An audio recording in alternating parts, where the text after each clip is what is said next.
Hi everyone. Okay, hi all. My name is Jamira. You can call me Gem or Gemstone. My page is called Gemstone. Welcome to my world.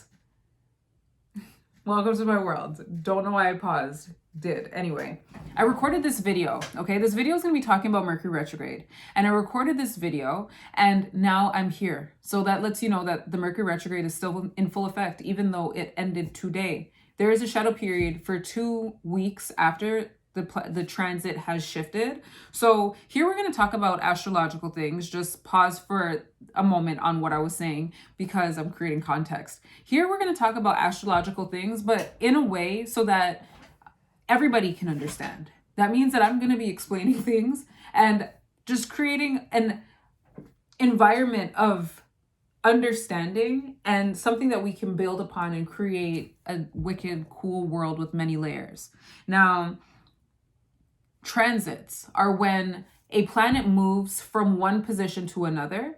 And in these transits, for example, Mercury moving from Scorpio to Libra, or Mercury moving from retrograde to direct, these transits have energy, and the energy of the transit about to happen has its own energy. The energy of the transit itself has its energy, and the energy post-transit has its own energy. We're in the post-transit energy of Mercury, and it lasts for about 2 weeks. So what took place during the Mercury retrograde, which is what we're going to talk about, still has that energy is still permeating in the air, but what's different is the fact that it's phasing out. So if you were feeling any one of these symptoms, there is a chance that in the next 2 weeks you'll feel them, but at a lesser degree.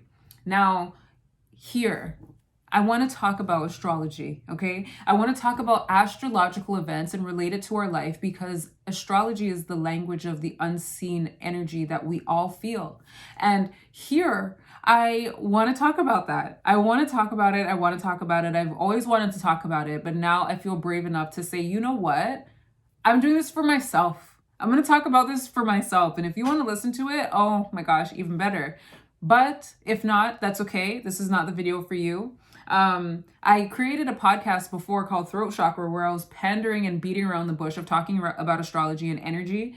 I kind of did, but I try to hit it from a creative perspective. And I realized that I was still pandering to ideals that I had in terms of how I should be in the society. So now that that's gone or phasing out, like this Mercury retrograde, I am going to talk about astrology. And where I'm going to do that is right here, segments on this page or on this channel where you'll see me and we're going to gush about astrology and talk about life. And you could talk about your experiences in the comments down below so that this could be a full, well-rounded conversation. And on my podcast, I point to the microphone back there because that's the microphone I use. With the podcast, it's going to be called Sun Sign, and it's going to be about the same thing. The only thing that's going to be different is the fact that you'll just hear my voice and I'll be talking in that microphone. Now, the reason why I'm not doing it, again, is because I filmed a video, and I don't know if I said this here because I filmed this video now many times. I filmed the video, it got deleted, but I have the audio and I'm going to use it. And I can't, the reason also why I am not re-recording it is because my laptop is charging and it's like, you know what? It's okay. Everything happens for a reason. We're in that shadow period, shadow phase of Mercury. And that's okay. So now what made this, oh, I liked it when it was like this. What made this video ideal to create was one, because of the podcast and just wanting it to have a visual component. But two, I felt the transit, Mercury moving into Libra in retrograde, as well as Venus moving into Libra, as well as Taurus, the full moon in Taurus on the 31st. Today's November 3rd, so it was on the Sunday that just passed. I felt all that Venus energy, and it got me thinking about beauty. And what comes to mind when I think about beauty, I think about aesthetics, I think about art, I think about harmony to my eyes. It's like truth to my eyes. That's how I see beauty. Beautiful. Beauty. And I'm looking at this beautiful amethyst crystal. Beauty to my eyes. But while I was thinking about that, I started thinking about other concepts that relate to beauty to me, like the idea of insecurity. Although we're in this beautiful energy to some people, those who don't see their beauty inside could feel very insecure in this time because they could recognize the beauty in other people and not know how to be around it because they don't feel they possess it.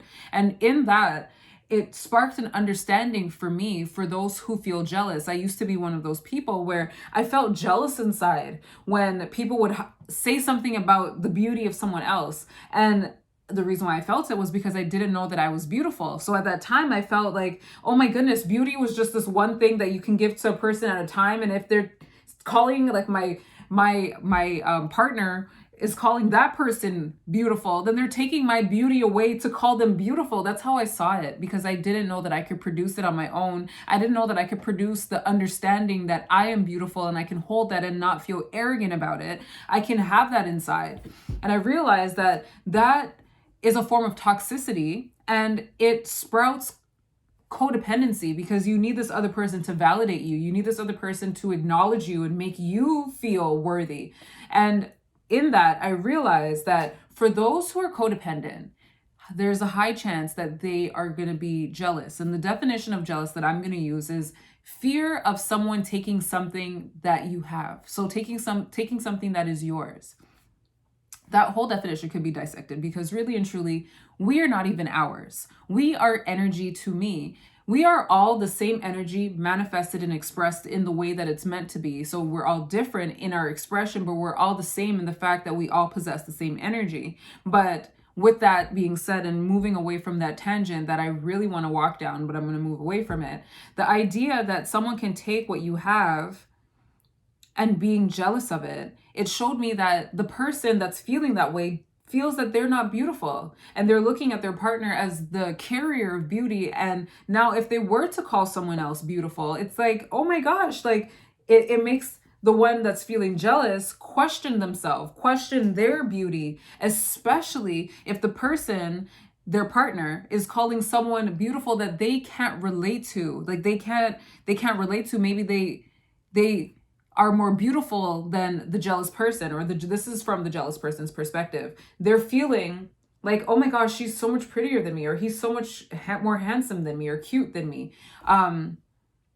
It makes you feel down. And it's like in those moments when feeling insecure around beauty, try to find what you find beautiful in them in you, because it's there. The whole reason why you can see it in them is because it exists in you, and your awareness of its existence within you will reduce your need to need validation, will reduce your need to need confirmation, will reduce your need to appeal and pander to our society, and you will create your own world like I am here. You know why? Because I'm beautiful and you are too. All right. So that was that when it came to beauty and jealousy and insecurity.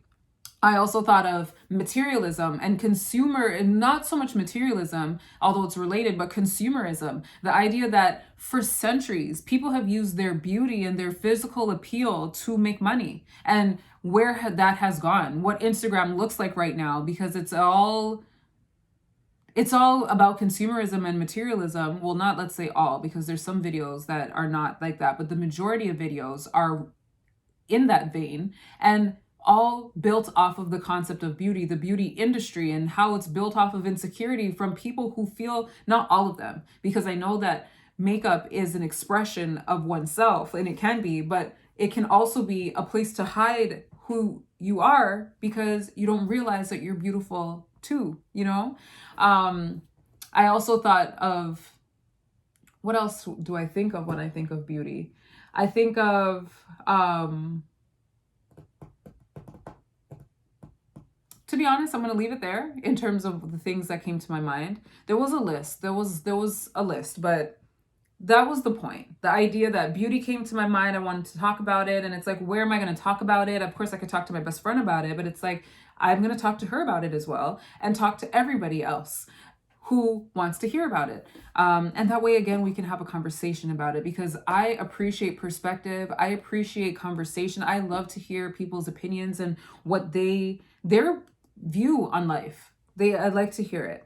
I have Neptune energy all up in me, and it's not necessarily a place to escape, but I enjoy the enchantment of hearing other people's perspectives. Like when people read stories or tell stories, it gets me. So that is what someone's perspective is to me, a story that I can now envision and put myself in and think about. It's so interesting. So please, if you feel called to conversate,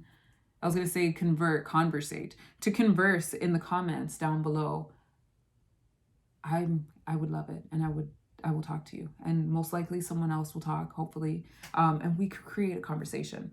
So now let's talk about this video, Mercury retrograde. What I wanted to do was discuss the many symptoms of the Mercury retrograde, and I'm doing it now. The reason I wanted to do it was because I experienced many of these symptoms in this specific retrograde, with it retrograde in Scorpio. What a powerful retrograde, as well as I was reached out to for several different things in reference to now what I'm looking at as a list of symptoms of the Mercury retrograde. I'm going to sip some soup. It's in a cup. I'm going to sip some.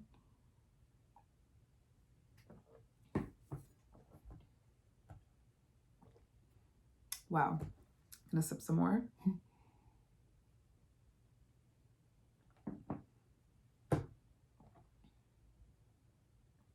And cheers if you have a drink or some soup in a mug. They were all symptoms of the Mercury retrograde. So I said, you know what? If this many people are going through it and they're reaching out to me, chances are many people are going through it. They may not know what it is, or they may know what it is and want to talk about it. So let's talk about it. So here we're talking about Mercury retrogrades. Now, a retrograde is a movement that a planet moves in. Consider planets like humans, and we can move forward and backward. Planets move in the same direction. I mean, planets move in a similar fashion. When a planet is going direct, it's moving at its usual velocity and speed, and its usual speed in the direct motion. And when it's retrograde, it's slowed down. The optical illusion from Earth is that it looks like it's turned around and moving in the opposite direction. And this is because of the speed of the other planets around it.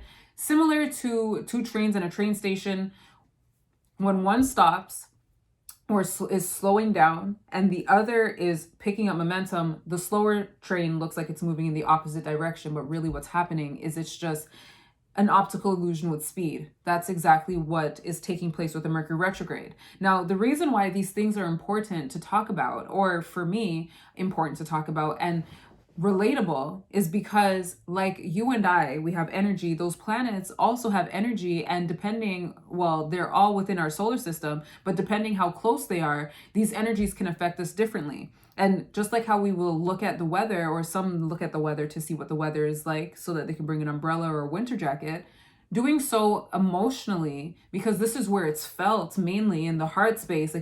This is another space to feel. We can prepare that space, our chakra system. We can prepare our system for those type of events so that we now know how to respond to it versus react to it. So a retrograde to me personally is a time of purging and reflection. I find that during retrogrades, I am letting go of a lot of things, but before that letting go takes place, there is a recognition of its existence and then a release. But then there can also be holding on to that energy.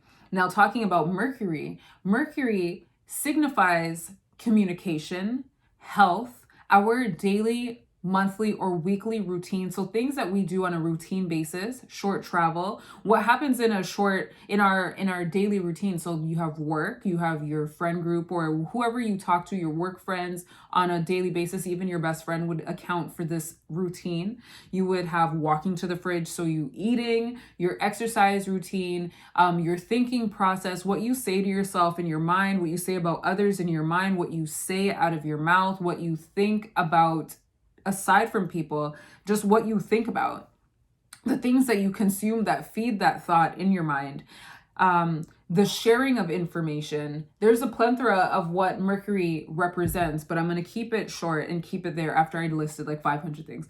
Hyperbole is also something that I do a lot. 500 things. It was probably like 7, but I digress. Mercury. So now we have retrograde Mercury. So retrograde, reflection, Mercury, communication, a process, a system, a reflection on your systems, a reflection on your routines. Now, I don't know about you, but I've been seeing a lot of videos where people are talking about their ex or mentioning their ex. And there's that feeling of that ex that came back. Even in the tarot, it's like, oh my gosh, someone's coming back. Who's this person? If you have been thinking about your ex recently, and it's one of those things where you haven't thought about them in a long time, but all of a sudden, this person that you love deeply or you have a deep sense of resentment towards comes popping into your mind, best believe it could be because of the Mercury retrograde, especially when it was in Scorpio. Scorpio is a deep water sign that feels quite deeply, and the deepness comes from its ruler, Pluto, and how deep emotional traumas or situations are associated with that energy, Pluto. Now, that being something that Scorpio is associated with, it wouldn't be surprising if someone made you feel so deeply comes to the mind during a Mercury retrograde. Now, it's easy to think that, oh, it's because I miss them or it's because they're thinking of me. Although those can be very true, it could be for other reasons that I'm about to explain. One could be because it is something that, well, mainly it is something that needs to be addressed. Right now, if you're feeling that energy or felt that energy, it is felt because something is lingering, something still exists, and the retrograde is putting pressure on that thing so that it can surface, so that you can acknowledge it. And many will focus on the person, but it could be how that person made you feel, circumstances that took place between you and that person, how you were in that dynamic between you and that person. You could have missed not that person, but who you were in that dynamic. You could have realized that the reason why you manifested that connection was because of a past situation with a parent when you were a child, and now it's manifesting and taking form in different ways to get your attention, possibly so that you can heal whatever needs to be healed so that you can move on from that cycle. There are many things that your ex can represent aside from themselves. So if you have been thinking about your ex, there's something to acknowledge. There could be something to probe when thinking about that. Is it them?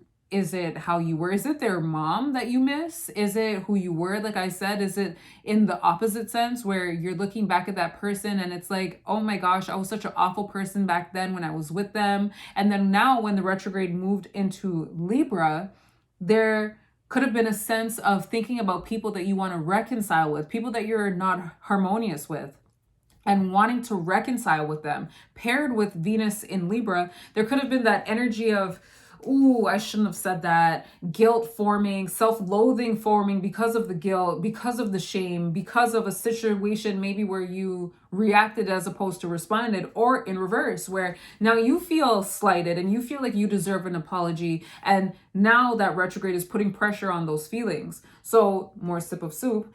Those retrograde feelings or those feelings towards your ex is a symptom of a retrograde, and the focus is not the ex. I feel like they are the distraction to continue the cycle, to think about them, and the them is what they represent and what will be replicated in another cycle if it's not explored and really gotten to the root of.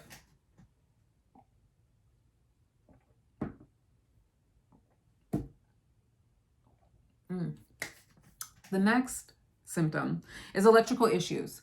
Did your light go out? Because mine did.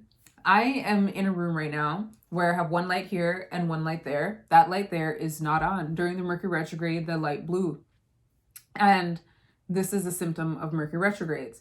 I say that because my routine every day is to wake up, do my thing, turn on the light. And what it did, now that the light's not on, it made me think about light, because otherwise I would have never thought about it. It made me think about light. It made me think, when was the last time I changed that light bulb? When was the last time I wiped the switch? When was the last time I was grateful for the fact that I have light? When? Now I can do it. Retrogrades, Mercury retrogrades interfere with the process of things so that we can reflect on them. And gratitude is a form of reflection. So it's like, oh, I am so grateful to have light. When was the last time I went without light? And am I really without it? I'm not. But when was the last time I went without light? And then it had me thinking. So if you were having electrical issues, lights flickering, especially on Halloween, I'm kidding, but during that time, it could have been quite scary, a paranormal activity feeling. But for real, if you had lights, electrical issues, lights, heating, things of that nature, just acting wonky out of nowhere, it could be the Mercury retrograde. I want to say there's a high chance that it is that energy of the Mercury retrograde. The next thing is telecom issues. Issues with your phone connecting to the Wi-Fi, your phone chipping out that normally doesn't, issues with communication. Maybe your phone is not charging and it normally charges, and all of a sudden it starts charging, but before it wasn't. Those things are also indicative of Mercury retrograde. We talk, I'm going to just back it up and speak for myself and say that I talk on the phone every day. During this Mercury retrograde, I'm talking to my best friend. My phone's going in and out. Her phone's going in and out. Times having to restart conversations, Because why? Mercury is in retrograde, and we're not blaming Mercury. This is just a symptom of that energy. Also, the internet chipping in and out of a Zoom call. Very fun for it to just chip out and have to use another source of technology to access that Zoom call because it would not connect back to my cell phone. If that has been happening to you, chances are it is the Mercury retrograde. Now, losing things is the next on my list. Have you lost things? Have you lost crystals, especially? Because I have lost a blue chalcedony, okay? And it wasn't necessarily lost. It was in my pocket, and I was flushing the toilet. And as the toilet is getting ready to suck out what is in it and bring it to Lake of Ontario, in went blue cal. It like jumped out and went into the toilet, unsalvageable. I couldn't get it. I also lost an azestrolite stone, and it's in the necklace form. I used to wear it around my neck all the time. I can't, for the life of you, tell you where it is. And I realized at first, I was like, oh my God, like I lost these stones, and I was beating on myself mentally for like, how could you keep it in your pocket? Meanwhile, that's where I keep it. And then how dare you keep it around your neck and then take it off? It's like, I'm getting mad at myself for things that I normally do. Again, routine, getting mad at myself for things that I normally do because it didn't go the way it normally goes. Mercury retrograde. And I realized that, could it be that I got the use of the stone? Now I understand the vibration of the stone, and I'm able to access that vibration without the stone, without seeing it. I have the Book of Stones, and in the Book of Stones, all the stones that they have, or crystals that they have an affirmation for. And I wrote down all the affirmations in a cue card for all the crystals that I have, and I put it in a cup. And whenever I feel called to a crystal, I'll go to the cup and see, oh, blue chalcedony. Let's read what the affirmation is. And when I read the 2 affirmations for those stones, I realized that I kind of possess those energies right now without needing to be prompted by reading the affirmation. It's like when I read the affirmation, it's a reminder that it exists in me versus, this is something that I want to vibrate on, you know? So I realized that losing crystals is not a bad thing. And being told that versus experiencing the loss of a crystal is very different. In pre-sight, have been told, yeah, when you lose a crystal, it's okay. And I would tell people, when you lose a crystal, it's okay. It's just not meant for you, But to lose it, it's like, oh my gosh, did I do something wrong? Like, why am I losing crystals? It becomes our fault, or it became my fault. Why am I so irresponsible with these crystals? I lost 2 of them.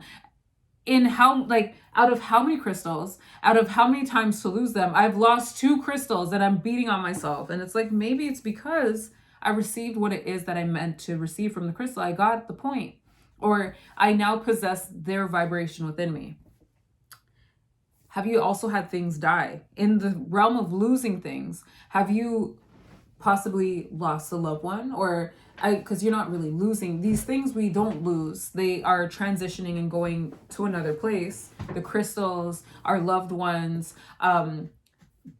empathy towards you and sending you love and light. If you are watching this and have lost a loved one, I've lost a plant, or not lost a loved one, but you had a loved one transition from the 3-dimensional form to a new form. I had that experience with a plant that I had for 5 years, Peace Lily. I called it Lily. And for some reason, it was just giving me a vibe that it wasn't good. On the outside, she looked very pretty, okay? She looked very fine. But when I dug into her soil and pulled her out of it, I'm like, oh my gosh, root rot. Like, there it is. That's what it looks like. It's in the plant that I've had for 5 years.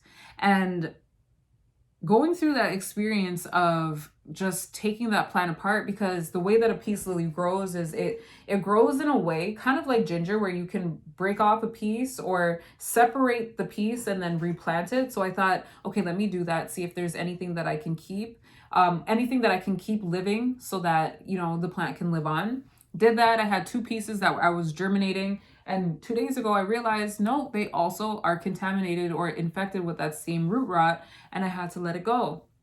So there was this sense of needing to let go. I'm realizing that my phone is not on airplane mode, and I need to turn it on airplane mode.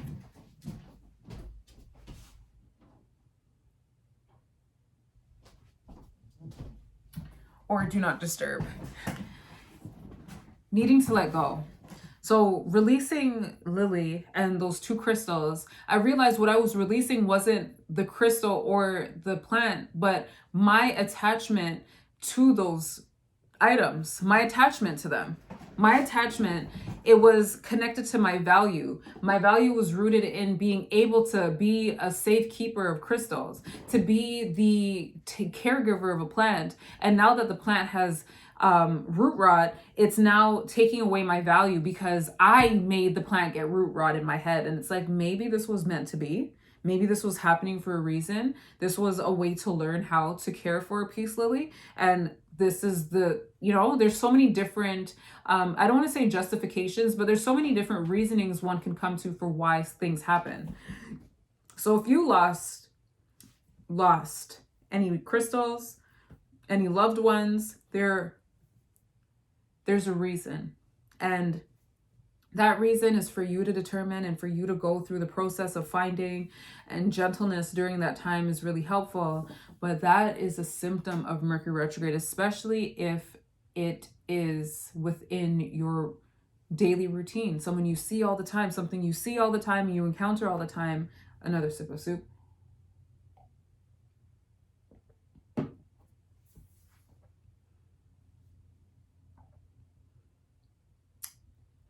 Delicious. Mercury retrograde. Were you having vivid dreams? I was having vivid dreams. I got messages about people having vivid dreams. Dreams for me where the dream is talking to me, like the sleeper talking to me like this, like breaking that fourth wall they talk about in acting, talking to me, where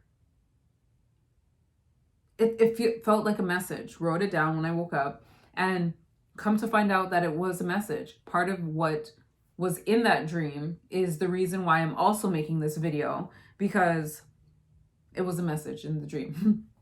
So having vivid dreams is also a symptom of Mercury retrograde. For those who don't usually have vivid dreams, and to have them now, it's like creating an irregular pattern for your dreams. And that takes me into the next topic, irregular patterns. Was your sleep schedule different? Is it different because of the Mercury retrograde? Are you sleeping more, sleeping less? Are you more interrupted in your sleep? Are you eating differently? Eating different foods, for example, eating at different times, at different amounts? Are you eating in a different way with different people? Are you going to the bathroom and it's not from number 1? Are you going to the bathroom regularly? Is your regular different right now? Are you releasing? Are you holding onto? Because holding onto, you know what I mean, could show you that your body is physically showing you that letting go is hard for you. Letting go is hard for you. And finding a way to let go, finding it out, can help you do that emotionally. So physically finding it out for your body can help you do that emotionally. Is your exercise routine different? That's also a routine that people have and could change during a Mercury retrograde. All of these things, all of these symptoms, I call them, are implications of Mercury in retrograde. And what it's doing is not for you to be inconvenienced because it's felt that way sometimes. It's not meant for you to be inconvenienced, but it's more for you to stop in the moment and see, like in the Matrix. There's a glitch in the Matrix when he saw the cat twice. How am I repeating this over and over again? Is this a cycle that I actually want to repeat? Is this a cycle that I'm taking for granted?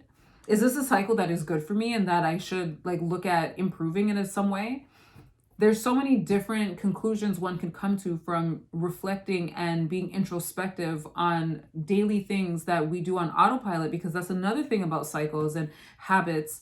We do them without thinking. It's unconscious. We just go about our day and just do it without thought. And this is where we can lose gratitude, we can lose intention, we can lose purpose, we can lose presence, all because we've become so accustomed to just doing it.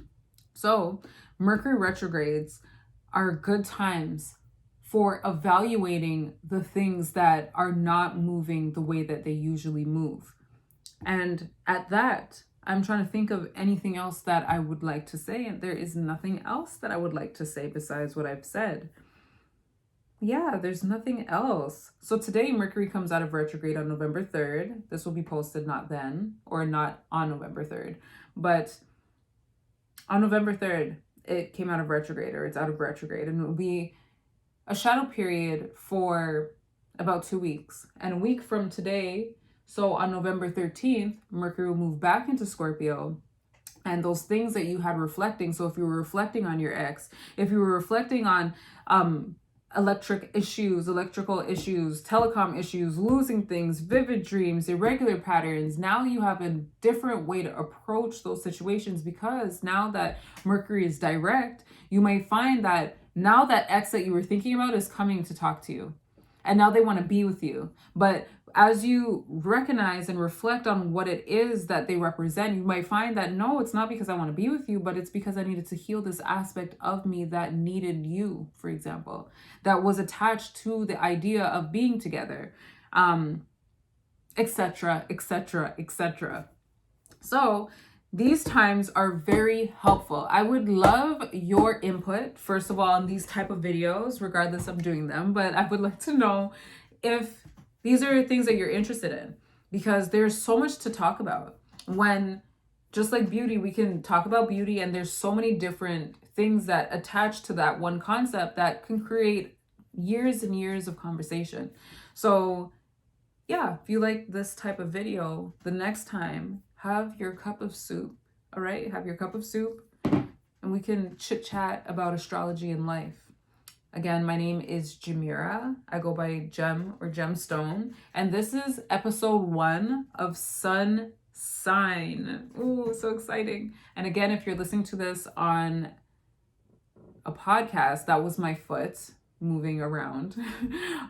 If you listen to this, if you watch this video and then think that you can listen to the podcast version, it will be different. It will be from the previous video. But anyways, have yourself a good night. I will see you again in the next tarot reading. And then in the next video like this. But anyway, toodles. This was fun.